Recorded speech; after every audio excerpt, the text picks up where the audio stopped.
नमस्कार सर्वांना।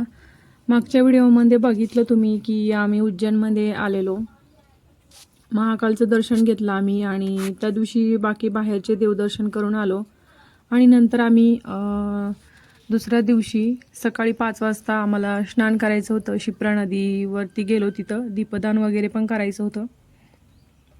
बघू शकता आता 6:30-7चा टायमिंग असेल, पण त्या दिवशी तिकडं पूर्ण धुकं आणि आभाळच होतं, आभाळ आलेलं होतं खूप आणि हवा होती एवढी थंड हवेत पण लोकांनी सगळ्यांनी आंघोळी करत होते। चांगलं असतं म्हणे, तर सगळेच करत होते। तर आम्ही पण गेलो, 5 वाजताच उठून गेलो, कारण की आम्ही शिप्रा नदीच्या जवळच तिथं रूम घेतलेली होती। आम्हाला रात्री तिथं गंगा आरतीला पण जायचं होतं ना, म्हणून आम्ही जवळच रूम घेतलेली होती।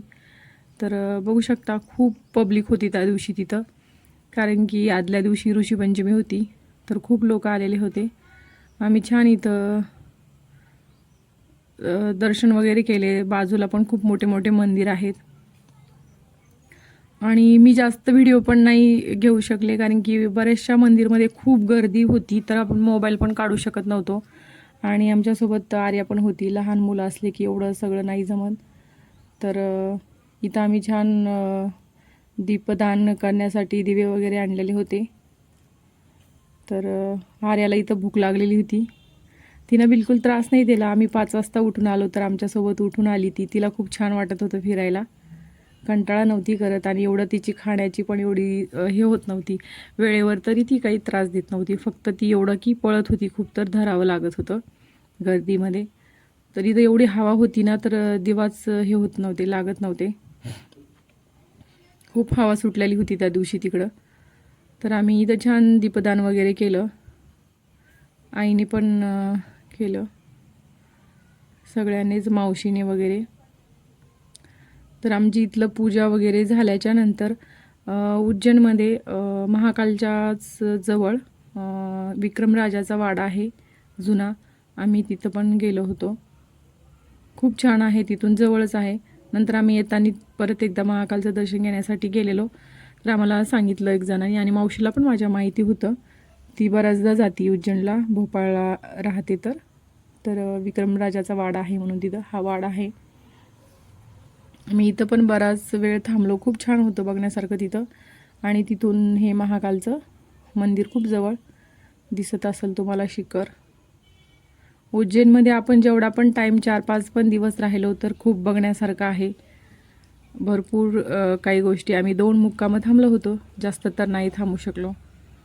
आणि तिथं रूम वगैरे पण मिळतात बाजूलाच, खूप मोठे मोठे हे आहेत, म्हणजे रूम भेटतात आपल्याला।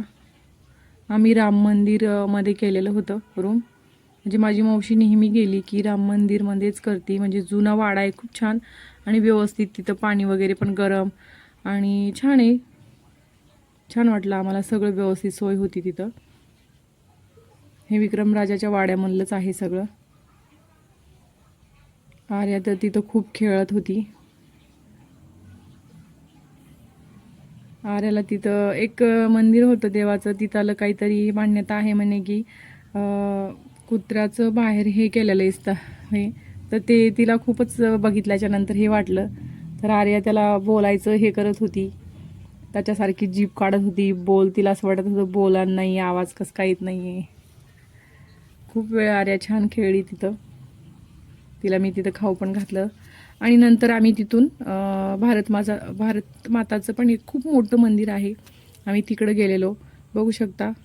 आणि आम्ही खूप परेशान म्हणजे झालेली होती, कंटाळा, जास्त काही व्हिडिओ नाही घेतला मी तिथे, थोडाच घेतला। आणि आर्या पण कसं आहे की तिच्याकडे लक्ष द्यावं लागत होतं, नाहीतर ती हात सोडला की पळत जात होती आणि अनोळखी लोकांना पण बोलायची ती जरा जास्तीचं। मग आम्ही तिला मी तिला जास्त घेण्याच्या ह्याच्यामध्ये माझे काही व्हिडिओ पण नाही घेणं झाले। हे भारत माताचं मंदिर आहे। व्हिडिओ आवडला तर व्हिडिओला लाईक